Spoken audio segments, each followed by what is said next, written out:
Բայց ինչի ես չեմ կարող մի անեմ, ինչի ես չեմ կարող ես փորից ներքևի հատվածի ճարպը կորցնեմ։ Ես ամեն օր մի ժամ կարդիո եմ անում, օրը 10,000 քայլ եմ անում, քաղցր ու հացային բաներ չեմ ուտում։ Մենակ մաքուր բնական սնունդներ եմ ուտում։ Ոնց կարա էս հնարավոր լինի։ Դե դու կարաս այս ամեն ինչը անես ու մեկը կալորիական դեֆիցիտում չլինես, իսկ նիանելու համար միակ կարևոր բանը այդ կալորիական դեֆիցիտն է։ Քո ծախսած կալորիաների քանակը պետք է քո կերածը գերազանցի ու հիմա ցույց կտամ ոնց 100%-ով համոզվել, որ էս սենց է։ Google-ով գրեք caloric expenditure calculator ու կտեսրեք սրանցից մեկի վրա, շատ էական չի որ մեկը կլինի, որտեղ իրենք գրեթե բոլորը նույն ձև են աշխատում։ Ստեղ լրացնում եք ձեր տվյալները՝ բոյ, քաշ, սեռ, ֆիզիկական ակտիվության քանակ ու սխմում ենք այս կոճակը։ Այս տուլը հաշվարկում է մոտավոր աշկաչափով ձեր օրական կալորիական ծախսի քանակը։ Այս թվից եթե մոտավոր մի 10-ից 15% հանեք, այս կարա շատ լավ նախնական կալորիական դեֆիցիտի թիրախ լինի։ Այսինքն իմ համար իմ հաշվարկած մոտավոր կալորիական ծախսը 2700 է, ու դրա համար ես որպես ինձ դեֆիցիտի թիրախ նախնական կընտրեմ 2400 կալորիան։ Եթե նույնիսկ այս թիվը իդեալական ճշգրիտ չի, ես խնդիր չի, որտեղ ես հիմա կանեմ հետեւյալը։ Մի ամիս օր 2400 կալորիա ուտելով կսնվեմ ու կտեսնեմ թե ինչա լինում իմ քաշի հետ։ Քանի որ 1 կիլոգրամ ճարպը մոտ 7700 կալորիա է պարունակում, օրը 300 կալորիա դեֆիցիտով ես պետք է մի ամսում հենց մոտավոր 1 կիլոգրամ էլ կորցնեմ։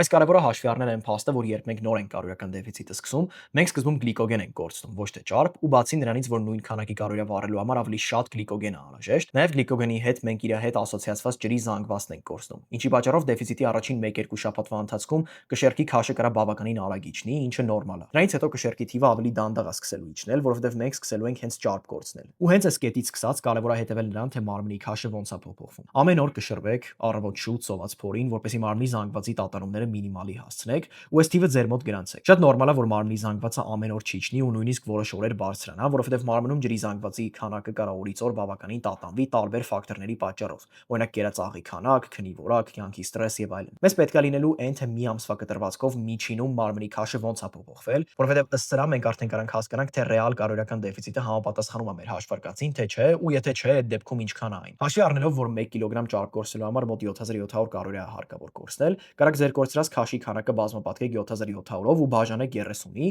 ու այս արդեն կլինի ձեր իսկական օրական դեֆիցիտի թիվը։ Ու ըստ դրա դուք նաև արդեն կարաք հաշվարկեք, թե ինչքան է նաև ձեր օրական կալորիական ծախսը։ Եթե կարիքը կա, ձեր ընդունած կալորիաների քանակը փոփոխեք ու նորից սկսեք մոնիտոր անել մարմնի քաշը։ Ու նաև հաշվի առեք այն փաստը, որ ձեր կալորիական ծախսը ստատիկ թիվ չի ու կարա ժամանակի ընթացքում փոփոխվի։ Օրինակի համար երկար դեֆիցիտների ժամանակ մեր կալորիական ծախսը սկսում է իջնել, որովհետև մարմնի մետաբոլիզմը սկսում է դանդաղել որպես էներգիա խնայելու միջոց։ Դրա համար ձեզ պետք է շարունակաբար հետևել ձեր մարմնի զանգվածի փոփոխություններին ու սրա նաև փոփոխել ձեր կերած սնունդը։ Այն ինչը որ 2 ամիս առաջ ձեր համար դեֆիցիտ էր, կարա այլևս դեֆիցիտ չլինի։